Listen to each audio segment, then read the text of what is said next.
Lewat celah dapur, aku melihat Damar menuangkan bubuk putih ke gelasku sambil tersenyum manis di depan para tamu, dan ibunya menungguku jatuh seperti tontonan murah.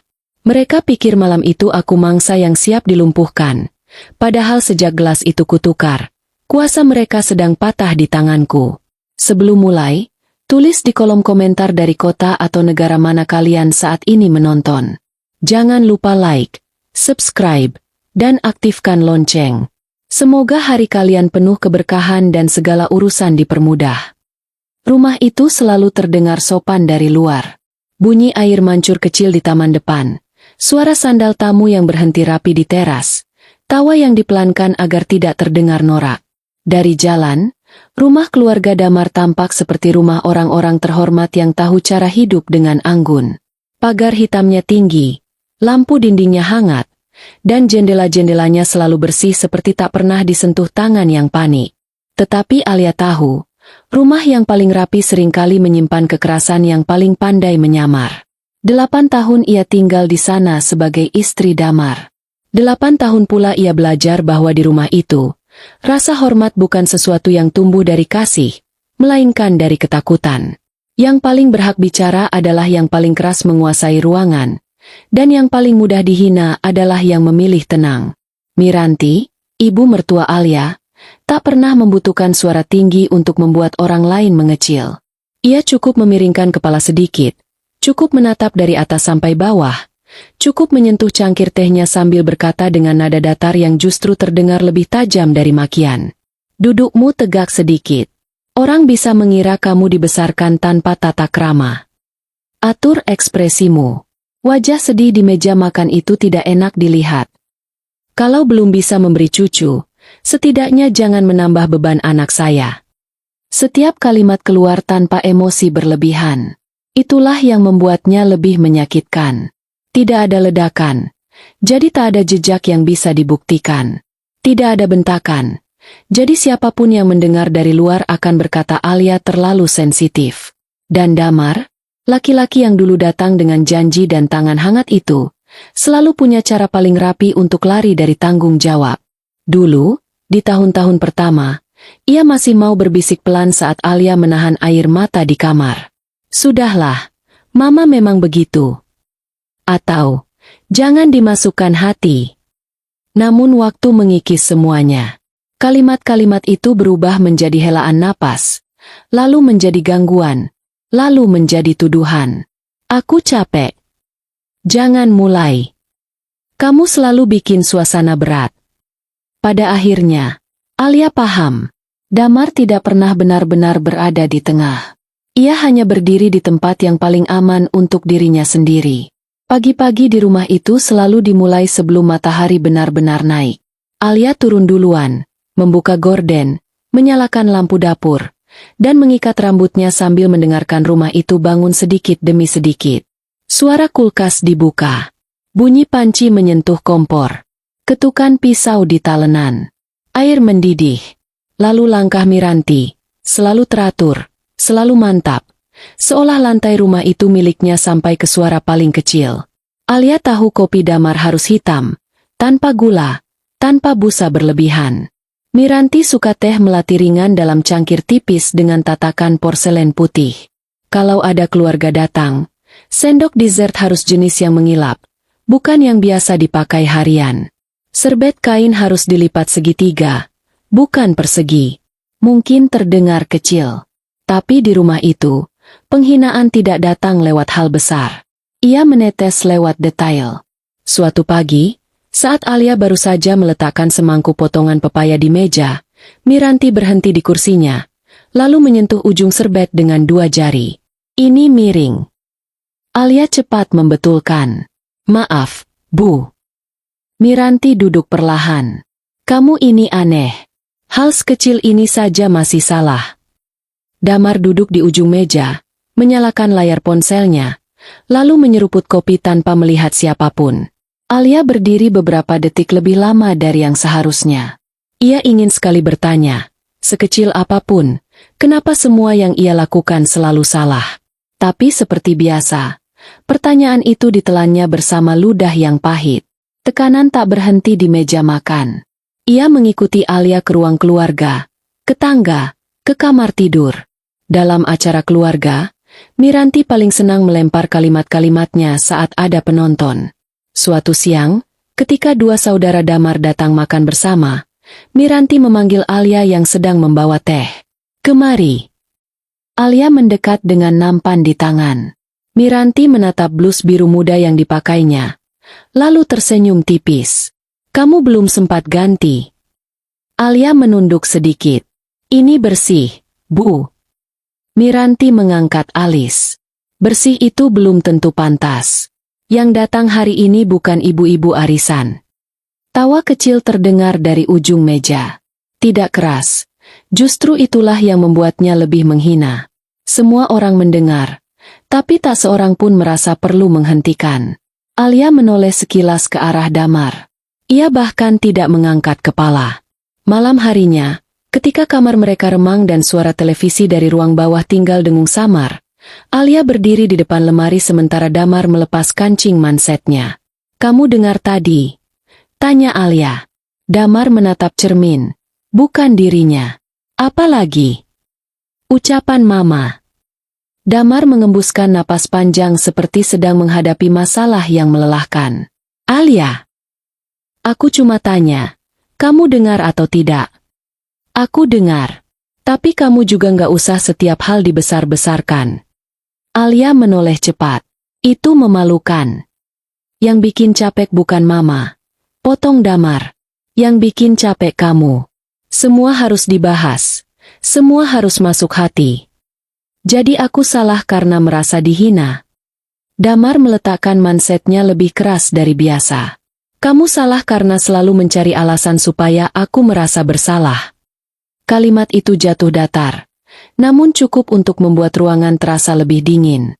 Sejak malam-malam seperti itu, Alia berhenti banyak bicara. Bukan karena ia tak punya suara, tapi karena ia tahu suaranya selalu diputarbalikkan menjadi gangguan. Maka ia menjadi perempuan yang lebih hening, lebih hati-hati, lebih kecil. Ia belajar tersenyum saat tak ingin tersenyum. Belajar menghindari tatapan. Belajar menunggu badai lewat tanpa melawan. Sampai bulan itu datang. Miranti sedang sibuk menyiapkan jamuan ulang tahun pernikahannya yang ke-35. Rumah dirombak dalam skala kecil tapi merepotkan. Vas-vas bunga baru datang, taplak meja diganti, lampu ruang makan diuji satu persatu. Bahkan pelayan lama dimarahi hanya karena tata letak garpu tidak simetris. Di rumah itu, perayaan bukan soal bahagia. Ia soal citra. "Alia, kamu fokus di dapur belakang," kata Miranti 3 hari sebelum acara, sambil melihat daftar menu. "Yang di depan biar saya dan Damar yang tangani." Alia mengangguk. Ia paham artinya. Ia tak cukup pantas berdiri di depan tamu, tapi cukup berguna untuk memastikan semuanya berjalan mulus dari belakang. Namun di tengah kesibukan itu, Damar justru terasa berbeda. Bukan lebih baik. Justru terlalu lembut dengan cara yang tidak natural. Ia beberapa kali menawarkan minuman, bertanya apakah Alia kelelahan, bahkan sempat menepuk bahunya ringan sambil berkata, "Kamu jangan tegang terus." Alia tidak merasa tersentuh. Ia merasa diawasi. Tubuhnya menyimpan ingatan yang belum selesai. 2 bulan sebelumnya, ia pernah merasa sangat pusing setelah minum jus yang dibawakan Damar ke kamar. Pusingnya datang aneh. Bukan seperti masuk angin, bukan seperti kurang tidur. Pandangannya berat, lengannya lemas, dan kelopak matanya turun seperti ditarik paksa. Ia tertidur hampir seharian. Saat bangun, Miranti berdiri di ambang pintu dan hanya berkata, "Kalau mau sakit, jangan pilih hari saat rumah sedang ada urusan." Waktu itu Damar menyentuh dahinya sekilas dan berkata, "Mungkin kamu terlalu capek." Ada juga malam lain ketika teh hangat dari tangan Damar membuatnya tertidur begitu cepat sampai ia bangun menjelang subuh dengan mulut pahit dan kepala seperti digantung. Laci meja riasnya sedikit terbuka. Map kecil tempat ia menyimpan salinan surat-surat peninggalan ayahnya bergeser. Ia ingin curiga, tapi tak punya bukti. Dan di rumah itu, kecurigaan Alia selalu dianggap drama. Sore jamuan tiba dengan langit yang cepat menggelap. Suara kendaraan tamu mulai terdengar dari halaman. Di dapur, Piring-piring kecil beradu, oven dibuka tutup, aroma mentega, lada hitam, dan kulit lemon bercampur dalam udara panas. Alia berdiri di antara nampan dan mangkuk dessert, mengecek urutan penyajian sambil mendengar tawa-tawa pertama muncul dari ruang depan. Miranti sempat masuk ke dapur sebentar, menatap sekeliling dengan mata menyapu. Pastikan tidak ada yang terlambat keluar. Baik, Bu. Dan kamu jangan muncul sebelum saya panggil. Alia menjawab pendek, lalu terus bekerja. Tak lama setelah Miranti pergi, Damar muncul di ambang pintu pantry. Jas hitamnya pas, rambutnya rapi, senyumnya tenang. Ia tampak seperti tuan rumah ideal yang disukai semua orang. Kamu kelihatan pucat, katanya. Aku baik-baik saja. Nanti minum yang banyak. Jangan sampai bikin aku repot. Alia menatapnya. Nada suaminya terdengar ringan, bahkan hampir manis. Tapi mata itu kosong. Tidak ada kehangatan di sana. Aku bukan anak kecil, jawab Alia. Damar tersenyum tipis. Semoga. Ia pergi. Kalimat itu tertinggal seperti jarum kecil yang menyangkut di kulit. Malam turun penuh. Ruang tengah dipenuhi gaun-gaun berkilau, tawa sopan, dan suara gelas bersentuhan. Miranti berdiri di depan tamu seperti pemilik panggung yang sedang menerima penghormatan. Damar di sisinya, tampan, licin, mudah bergaul. Dari dapur belakang, Alia hanya tampak jika orang sengaja mencarinya. Dan tidak ada yang sengaja mencarinya. Di dapur utama, ada jendela kecil menghadap lorong menuju pantry. Tirainya tak pernah tertutup rapat. Dari sanalah Alia melihat sesuatu yang membuat seluruh tubuhnya membeku. Damar masuk ke pantry sendirian. Ia melihat sekeliling, memastikan lorong kosong. Lalu ia mengambil satu gelas tinggi dari nampan paling kanan. Gelas itu Alia kenal. Air lemon hangat dengan sedikit madu, minuman yang tadi disiapkan pelayan khusus untuknya. Gerakan Damar cepat, terlalu tenang. Dari saku dalam jasnya, ia mengeluarkan sachet putih kecil. Ia merobeknya dengan jari, menunduk sedikit, lalu menuangkan seluruh bubuk itu ke dalam gelas Alia. Sendok kecil berputar. Kali, 2 kali, 3 kali. Bunyi logam halus menyentuh dinding kaca. Damar mengangkat gelas itu sedikit ke arah lampu, memastikan bubuknya larut. Bibirnya bahkan melengkung tipis sebelum ia meletakkan gelas itu kembali. Lalu ia keluar. Begitu saja. Alia tidak langsung bergerak. Jari-jarinya masih memegang tepi meja sampai buku-bukunya memutih. Suara dapur mendadak jauh. Seorang pelayan bertanya sesuatu di belakangnya. Tapi Alia bahkan tak menangkap katanya. Yang tinggal hanya gelas itu, sendok itu, dan senyum Damar tadi. Jadi ini bukan firasat. Bukan kebetulan. Bukan tubuhnya yang terlalu sensitif. Ia menunggu 1 detik. Lalu 1 detik lagi. Kemudian ia meletakkan serbet yang tadi dipegangnya, keluar dari dapur, dan melangkah ke pantry. Di atas meja, beberapa gelas sudah tertata di 2 nampan. Gelas miliknya ada di sana. Irisan lemon tipis di bibir gelas. Permukaannya tenang, terlihat biasa. Di sebelah kirinya ada gelas air bening dengan bunga Eddie Black kecil. Gelas Miranti. Alia mengenalinya karena mertuanya selalu minta air tanpa rasa dengan es sedikit. Tangan Alia bergerak sebelum takut sempat meraih bahunya.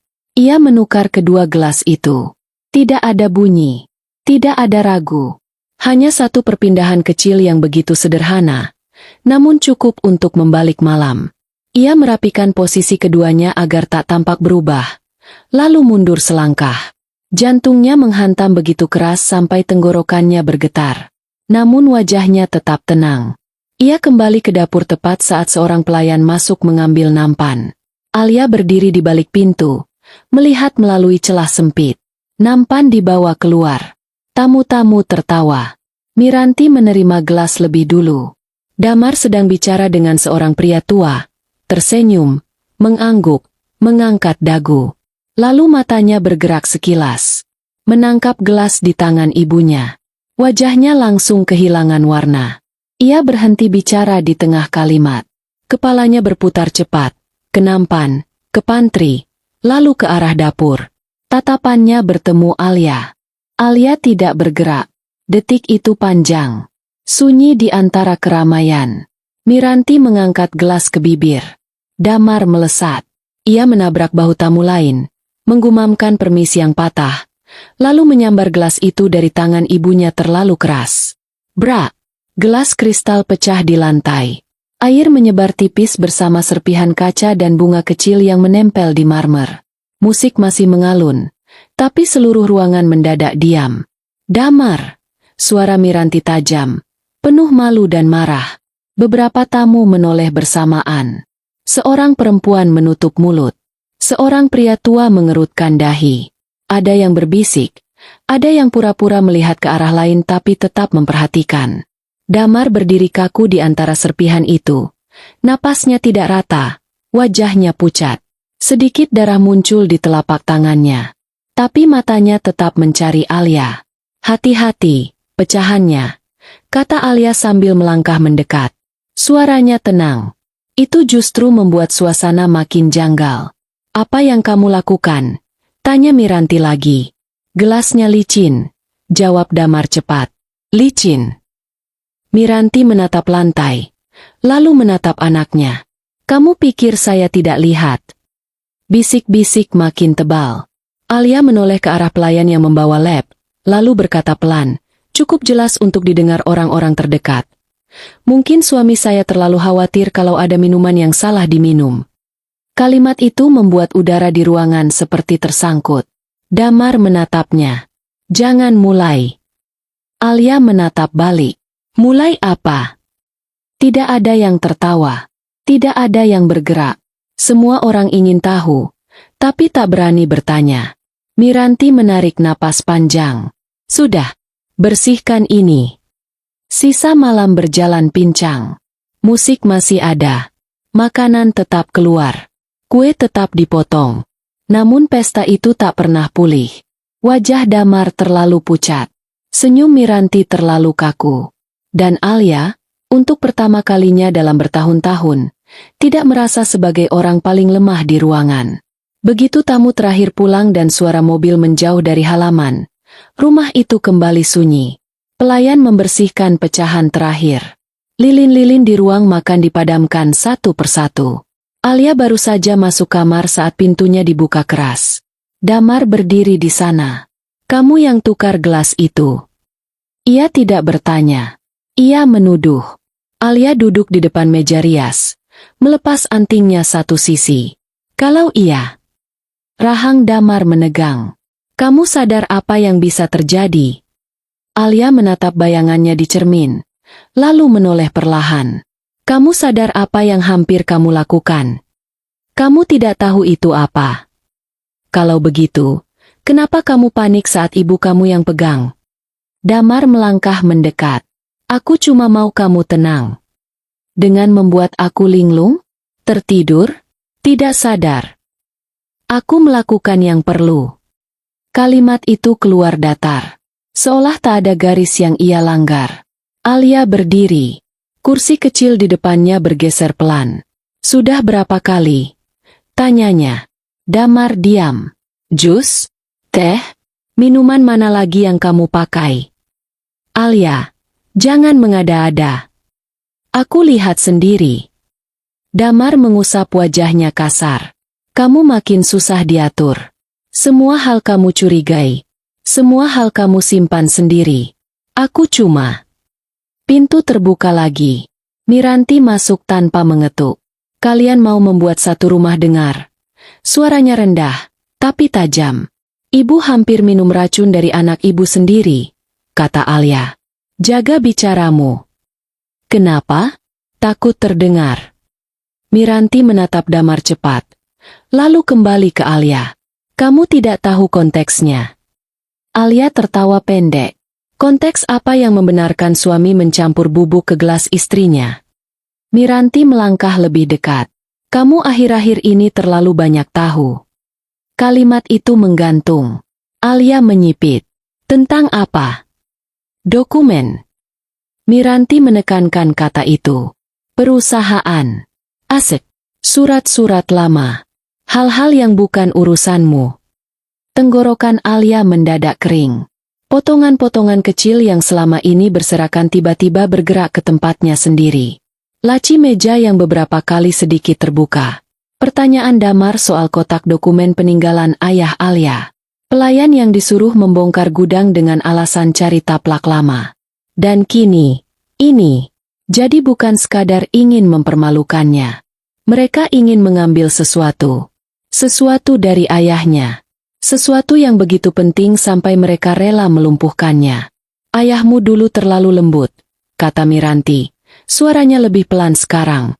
Ia menaruh terlalu banyak hal pada orang yang salah. Apa maksud ibu? Tanya Alia. Sudah, potong Damar cepat. Jangan dibahas sekarang. Namun Miranti terus menatap Alia. Yang kamu warisi lebih besar dari yang kamu pahami. Dan kami belum bisa membiarkan semuanya jatuh ke tanganmu sebelum kamu cukup tenang. Alia merasa dingin menjalar dari tengkuk ke punggung. Nang. Itu kata yang mereka pakai. Bukan sadar. Bukan berhak. Nang. Seolah haknya sendiri hanya boleh disentuh jika mereka mengizinkan. Alia melangkah ke pintu, membukanya lebar, dan berkata, "Keluar." Miranti mengerutkan dahi. "Apa?" "Keluar dari kamar saya." "Alia, jangan gila," desis Damar. "Saya tidak akan tidur di bawah atap yang sama dengan dua orang yang mencoba membius saya demi dokumen." Miranti menegang. "Kamu hati-hati kalau bicara." Alia menatap lurus. Ibu juga. Banyak yang lihat gelas itu pecah. Ruangan mendadak hening. Damar menggertakkan rahang, lalu menarik lengan ibunya. "Kita keluar dulu." Begitu pintu tertutup, Alia langsung menguncinya. Tangannya baru gemetar setelah semua selesai. Ia mundur selangkah, duduk di tepi ranjang, lalu menatap layar ponselnya yang memantulkan wajah pucat sendiri. Hanya satu nama yang muncul di kepalanya. No. Sahabat lama ayahnya. Pengacara yang dulu sering datang ke rumah masa kecil Alia dengan map dan tawa tenang. Setelah menikah, Damar selalu bilang tak perlu melibatkan orang luar dalam urusan keluarga. Lama-lama Alia juga menjauh. Malam itu, ia menelepon. "Lia?" Suara Nino serak tapi langsung siaga. "Ada apa?" Alia memejam. "Om, saya butuh ketemu. Besok pagi. Secepatnya." "Kamu aman?" Alia menatap pintu yang terkunci. "Untuk malam ini, iya. Tapi saya rasa saya sudah terlalu lama tidak aman." Sebelum rumah benar-benar bangun, Alia sudah pergi. Ia membawa koper kecil, tas tangan, dan map pribadi yang sempat ia ambil dari laci. Meja makan di bawah masih kosong. Hanya ada cangkir-cangkir sisa semalam dan bunga yang mulai menunduk. Ia menutup pintu tanpa suara. Di kantor kecil Nino, semuanya mulai terbuka. Setelah mendengar cerita Alia tanpa memotong, lelaki itu berdiri, membuka brankas besi di sudut ruangannya, lalu mengeluarkan map biru tua. "Ayahmu titip ini," katanya. "Katanya, kalau suatu hari kamu datang sendiri, tanpa suamimu, berarti waktunya kamu tahu." Tangan Alia langsung dingin. Isi map itu membuat dunianya bergeser. Ada akta, surat kepemilikan saham, dokumen penunjukan kuasa, dan satu struktur yang selama ini disembunyikan dari dirinya. Perusahaan induk yang menopang sebagian besar usaha keluarga Damar ternyata berdiri di atas penyertaan modal besar dari ayah Alia. Sebelum meninggal, ayahnya memindahkan kepemilikan pengendali ke atas nama Alia, dengan klausul perlindungan khusus. Jika Alia mengalami ancaman, manipulasi, atau paksaan untuk menyerahkan haknya, maka semua kuasa otomatis gugur dari tangan pasangan dan kembali penuh kepadanya. Alia membacanya 2 kali. Lalu sekali lagi. Jadi selama ini, Damar dan Miranti berdiri tinggi di atas sesuatu yang secara hukum adalah miliknya. Tidak heran mereka ingin ia dibuat tak sadar. Tidak heran mereka mencari dokumen. Tidak heran Miranti selalu ingin memastikan Alia tetap kecil, tetap ragu, tetap mudah dikendalikan. "Mulai sekarang," tanya Alia lirih. "Begitu kita ajukan keberatan resmi dan buktinya cukup," jawab Nino. Dan apa yang terjadi semalam adalah awal yang sangat kuat. Hari-hari setelah itu bergerak cepat, dingin, dan jelas. Alia menjalani pemeriksaan medis. Kronologi ditulis. Nama-nama tamu yang melihat insiden gelas dicatat. Pelayan pantry dimintai keterangan. Nino mengirim surat aktivasi kendali ke Dewan Perusahaan Induk dan meminta rapat luar biasa. Damar menelepon belasan kali. Kita bisa bicara. Kamu salah paham. Mama shock. Jangan bawa ini keluar. Kamu juga bagian dari keluarga ini. Alia membaca semua pesan itu tanpa menjawab. Baru sekarang ia melihat dengan jelas betapa sering kata keluarga dipakai untuk menyelamatkan pelaku, bukan yang disakiti. 6 hari kemudian, rapat itu digelar. Alia masuk ke ruang rapat dengan setelan gelap sederhana. Wajahnya masih pucat, tetapi langkahnya stabil. Begitu ia masuk bersama Nino, percakapan di ruangan itu putus. Damar duduk tegang di sisi kiri meja panjang. Miranti berdiri di dekat kursinya dengan rahang terkunci. Kamu berani sekali, katanya. Alia menarik kursi dan duduk. Sekarang saya tahu tempat saya. Dokumen dibuka satu persatu. Struktur kepemilikan dibacakan. Klausul perlindungan dijelaskan. Semua kata yang selama ini disembunyikan dari Alia kini terdengar nyaring di depan orang-orang yang selalu menganggapnya pelengkap. Damar mencoba memotong. Ini tafsir sepihak.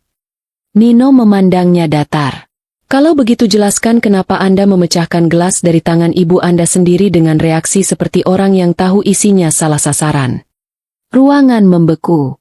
Miranti menoleh cepat ke anaknya. Damar. Ia membuka mulut, lalu menutupnya lagi. Tidak ada kalimat yang aman. Rapat berlangsung hampir 3 jam. Pada akhirnya keputusan dibacakan dengan bahasa formal yang justru terasa lebih telak. Seluruh akses strategis Damar dibekukan sementara, kuasa Miranti atas rekening-rekening operasional dihentikan, dan semua keputusan utama harus melalui Alia sebagai pemegang kendali sah sampai audit selesai.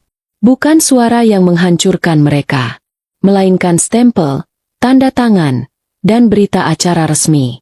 Di lorong luar ruang direksi, Damar mengejar Alia. Kamu puas? Belum, jawab Alia. Tapi saya tenang. Kamu menghancurkan kita. Alia menatapnya. Kita. Menarik. Karena saya 8 tahun hanya diperlakukan seperti beban di belakang nama itu. Aku bisa jelaskan. Coba. Damar menarik napas keras. Mama takut kamu tidak stabil. Dokumen sebesar itu kalau jatuh ke tangan orang yang emosional. Tamparan Alia memotong kalimatnya. Tidak keras, tapi cukup untuk membuat lorong sepi itu terasa seperti meledak. 8 tahun saya diam, kata Alia. Dan kamu kira itu lemah. Damar menyentuh pipinya. Tertegun. Untuk pertama kalinya ia benar-benar tampak kecil. Miranti jatuh lebih lambat, tapi lebih dalam. Dunia sosial yang dulu mengepungnya mulai menjauh. Telepon-telepon tak lagi cepat diangkat. Undangan makan malam dibatalkan. Bisik-bisik tentang gelas pecah dan warisan yang ternyata bukan milik mereka menjalar dari satu meja ke meja lain. Semua orang ingin terlihat sopan, tapi semua juga ingin menjadi orang pertama yang tahu akhir ceritanya. 2 minggu kemudian, Miranti datang ke apartemen servis tempat Alia tinggal sementara. Tidak ada pelayan. Tidak ada meja makan panjang. Hanya ruang duduk kecil, teko teh, dan jendela besar yang dipukul hujan tipis. Aku mau bicara, kata Miranti. Alia mempersilahkannya masuk. Perempuan itu tampak lebih tua, lebih keras menahan diri. Setelah beberapa detik duduk tanpa kata, akhirnya ia berkata, "Kamu masih marah?" Alia menatapnya. Ibu datang untuk memastikan. Aku datang untuk menyelesaikan. Bagus. Saya juga. Miranti menarik napas, lalu memilih kata dengan hati-hati. Mungkin kami terlalu jauh. Tapi semua yang kami lakukan demi menjaga keluarga tetap utuh. Alia tidak langsung menjawab. Ia menuang teh ke cangkirnya sendiri, membiarkan bunyi cairan hangat mengisi jeda. Keluarga yang utuh tidak perlu membius salah satu anggotanya, katanya akhirnya. Miranti menegang. Kamu tidak punya bukti zat itu apa. Tapi saya punya bukti siapa yang menuangkannya. Dan siapa yang panik saat gelasnya pindah. Sini. Miranti menggenggam tasnya lebih erat. Kalau kamu teruskan ini, Damar habis. Alia menatap perempuan itu lama sekali. Saat saya dihina bertahun-tahun, ibu pernah berpikir saya habis. Miranti memalingkan wajah. Itu jawaban yang paling jujur yang pernah diberikannya. Konfrontasi terakhir dengan Damar terjadi di rumah lama, ketika Alia datang hanya untuk mengambil sisa barang. Rumah itu masih rapi, masih bersih, masih indah. Tapi kini semuanya terasa seperti dekorasi yang lupa untuk siapa ia dipasang. Damar menunggu di ruang tengah. Kemejanya kusut sedikit. Matanya cekung. Di meja kecil ada segelas air yang tak disentuh. Aku salah, katanya begitu Alia masuk. Alia terus berjalan menuju lemari kecil tempat map dan beberapa barang pribadinya tersisa. Aku panik, kata Damar lagi. Mama menekan. Perusahaan goyah. Kami cuma butuh waktu sampai semuanya aman. Dengan membuat saya tidak sadar, tanya Alia tanpa menoleh. Damar terdiam sebentar. Aku pikir itu cara terbaik. Alia berbalik perlahan. Kamu pikir? Aku minta maaf. Alia menatap wajah laki-laki yang pernah dicintainya sampai ia rela mengecilkan diri sendiri demi rumah tangga tampak baik-baik saja. Maafmu datang setelah kamu berhenti melihat saya sebagai manusia. Damar menunduk. Kita bisa mulai lagi. Alia tersenyum tipis. Bukan senyum hangat. Senyum seseorang yang akhirnya melihat utuh. Mulai dari mana? Dari gelas yang belum pecah? Dari malam yang belum terjadi? Dari saya yang belum tahu wajah aslimu? Damar tidak punya jawaban. Alia mengambil map terakhir. Saat hendak pergi, pandangannya jatuh pada lemari kaca tempat Miranti biasa menyimpan set gelas kristal terbaik. Ada satu ruang kosong di rak atas. Ia berhenti. Kamu tahu yang pecah malam itu bukan gelasnya, katanya pelan. Damar diam. Yang pecah adalah semua kebohongan yang selama ini membuat saya bertahan.